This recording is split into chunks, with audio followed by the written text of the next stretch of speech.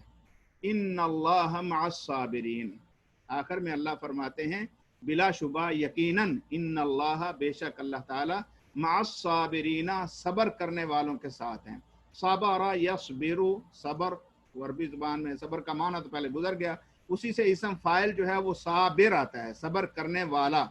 تو اب صبر کرنے والوں کے ساتھ اللہ ہے۔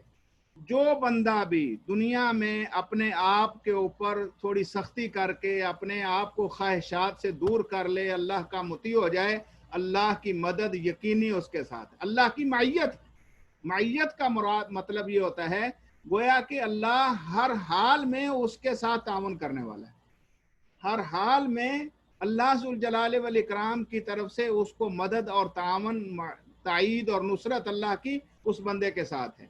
تو بھائیو، اللہ ذوالجلال والاکرام، یہ حقیقی خطاب کس کے لیے ہے؟ آپ کے لیے، میرے لیے، اور ہمارے قرب و جوار میں جو احباب بسنے والے ہیں ان کے لیے ہے۔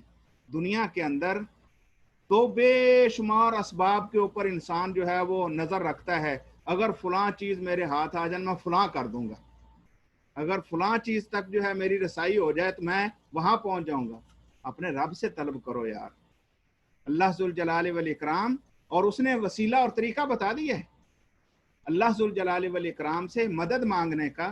جیسے میں نے شروع میں عرض کیا کہ ایمان جو ہے نا، اصل ایمان لے آنا، یہی اللہ تعالیٰ کا بہت بڑا فضل ہے، کرم ہے کہ اس نے آپ کو ایمان کی دولت سے نواز دیا۔ اب اس ایمان کو حقیقی معنوں میں سنبھالنا کیسے ہے، میرے خیال میں اللہ نے یہ وہی طریقہ بتایا۔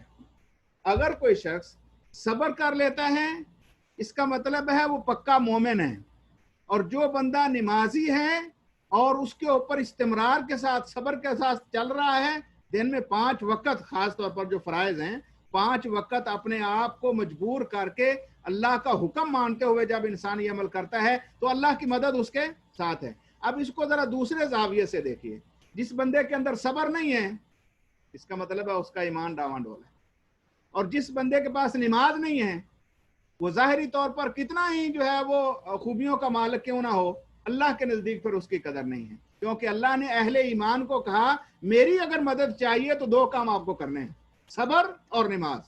اور پھر صبر ایسی چیز ہے جس کا اللہ ذوالجلال والاکرام بدلہ جب دیں گے تو پھر ناپ تول نہیں ہے، جیسا کہ اللہ ذوالجلال والاکرام نے خود اس بات کو کلیئر کر دیا ہے کہ اللہ صبر کرنے والوں کو بغیر حساب کے اجر عطا فرماتا ہے۔ انما یوفی الصابرون اجرہم بغیر حساب، اللہ صبر کرنے والوں کو بغیر حساب کے اجر دیتا ہے۔ وہ بغیر حساب کے کیوں نہ دے؟ ایک تو وہ اکرم الاکرمین ہیں، اور دوسرا جب صرف اس کے لیے کسی نیک عمل کرنے میں دل نہیں چاہ رہا ہے لیکن باوجود اس کے بستر چھوڑ کے نماز کے لیے جاتا ہے، دل نہیں چاہ رہا دینے کو لیکن پھر بھی اپنی پاکٹ منی سے جو ہے وہ کسی کی مدد کرتا ہے، دل نہیں چاہ رہا لیکن اس کے باوجود بھی وہ اللہ کی رضا کے لیے اپنے بھائی کے گھر چلا جاتا ہے، دل نہیں چاہ رہا، یعنی بے شمار ایسے مسائل۔ تو اب جب اللہ کے راضی کرنے کے لیے انسان اپنے آپ کو یا اپنے دل پر یا اپنی خواہش پر پتھر رکھ لیتا ہے، پھر اللہ کی معیت اور اللہ کی مدد اس کے شامل حال ہو جاتی ہے۔ اور ایمان اصل میں ان چیزوں کا تقاضا کرتا ہے، یعنی اگر حقیقی ایمان ہے تو پھر یہ چیزیں انسان کو اپنے اندر پیدا کرنی چاہیے۔ امید ہے انشاءاللہ بات جو ہے وہ سمجھ آ گئی ہوگی آپ احباب کو۔ دعا کیجئے، کوشش کیجئے، اپنے رب کی مدد، تعاون اگر چاہتے ہیں تو 2 چیزیں پلے باندھ لیجیے، یہ رب کا فرمان ہے، اس میں کسی کا تو کوئی عمل دخل بھی نہیں ہے۔ صبر کرنا سیکھیے، اور یاد رکھیے کوئی بھی کام کرنے سے آتا ہے، کوئی بھی کام کرنے سے آتا ہے۔ انسان پہلے ہی وقت میں یا ایک ہی بار میں کوئی بھی کام فوری طور پر نہیں کر لیتا، لیکن استمرار کے ساتھ جب بار بار کرتا ہے، اور یہی وجہ ہے رسول مکرم صلی اللہ علیہ وسلم نے ارشاد فرمایا ہے کہ اللہ کے نزدیک استمرار کے ساتھ بار بار یا جو ہے وہ باقاعدگی کے ساتھ جو عمل ہوتا ہے وہ تھوڑا بھی ہو تو اللہ کے ہاں وہ زیادہ اہمیت کا عامل ہے، چاہے جائے کہ انسان ایک دفعہ جو ہے بہت زیادہ کرے اور پھر رک جائے، نہیں، اگر استمرار کے ساتھ تھوڑا تھوڑا کرتا رہتا ہے تو صبر کرنا سیکھیے۔ آج سے کوشش کیجئے، میرے رب نے یہ وعدہ کیا ہے کہ میری مدد تیرے ساتھ ہے اگر تو صبر کر لے۔ صبر میں نے عرض کیا ہے کہ 3 طرح کا ہے. اگر کوئی بندہ فجر کی نماز میں اٹھنا اس کو مشکل ہوتا ہے تو آج سے وہ تہیہ کرے کہ میں نے اپنی ذات پر جبر کر کے فجر کے لیے اٹھنا ہے، اور یہ اللہ کے ہاں میرا صبر لکھا جانا، اور جب صبر ہوگا تو انشاءاللہ اللہ کی مدد جو ہے وہ یقینی ہے. اور اسی طرح باقی نیک امور کے اوپر جو ہے وہ ساری چیزیں جو ہے وہ آپ اپنے ذہن میں رکھیے. کوئی بھی نیکی اور خیر کا کام اگر آپ کرنا چاہتے ہیں تو اس کے اندر اپنے آپ کو مجبور کر کے کر گزریے، اپنی انا کو چھوڑ دیجئے. اللہ ذوالجلال والاکرام کے حکموں کے مقابلے میں اپنی خواہشات کو ترک کیجئے، اپنے آپ کو اپنے رب کا بندہ بنانے کے لیے محنت کیجئے. جب تک ہم اپنی ذات کے اوپر محنت نہیں کریں گے واللہ ساری دنیا بھی مل جائے ہم جو ہے وہ درست نہیں ہو سکتے، اور دنیا ساری کی ساری خراب ہو جائے. جب انسان خود اللہ کا حقیقی معنوں میں بندہ بن جائے، وہ حقیقی ایمان کا اظہار کر دے، تو اللہ ذوالجلال والاکرام نے یہ بالکل کلیئر بتا دیا ہے کہ اگر تم نے اپنے آپ کی اصلاح کر لی اور بہتر کر لیا اپنے آپ کو، تو آپ کو کوئی کسی قسم کا کوئی دکھ نہیں ہے کہ کون جو ہے وہ کیا کر رہا ہے. لہٰذا اپنے آپ کو اپنے رب کا حقیقی مومن جو ہے بنائیے اور اللہ کی معیت کو حاصل کیجئے، کیونکہ اللہ کا وعدہ ہے ان اللہ مع الصابرین. اللہ مجھے اور آپ کو عمل کی توفیق سے نوازے. اللہ ہمارے ایمان کی اصلاح فرما دے. اللہ ہمارے ایمان کو مضبوط کر دے. اللہ ہمارے دلوں کے اندر جو اٹھنے والی خواہشات ہیں ان کو اپنے تابع کر دے. اللہ ذوالجلال والاکرام اپنی رحمت کے ساتھ، اپنے فضل اور عنایت کے ساتھ ہمیں اپنا حقیقی مومن بندہ بنا لے. ہمارے اندر بے شمار کوتاہیاں ہیں، لیکن رب کی ذات بڑی علیم ہے، وہ علیم بذات الصدور ہے. جب ہم دل سے، حقیقی دل سے دعا کریں گے تو میرا رب ضرور تعاون کرے گا. اور اس کا طریقہ یہ ہے جو اس آج کی آیت میں ہم نے پڑھا ہے. اپنے آپ کے اندر صبر، وہ چاہے جو ہے وہ اطاعت پر ہو، چاہے جو ہے وہ معصیت سے ہو، یا پھر جو ہے جو اللہ تعالیٰ کی طرف سے آنے والے مصائب اور مشکلات ہیں ان کی طرف سے ہو، تو ہر حال میں صبر کی پریکٹس، کوشش، محنت یہ ہمارے لیے لازم ہے. اور نماز، اس کے تو کہنے کیا ہیں، اس کی بے شمار فضائل ہیں. اس کے اوپر مستقل انشاءاللہ کبھی اللہ نے موقع دیا تو بات ہوگی. اللہ تعالیٰ سے دعا ہے اللہ عمل کرنے کی توفیق سے نوازے. وآخر دعوانا ان الحمدللہ رب العالمین.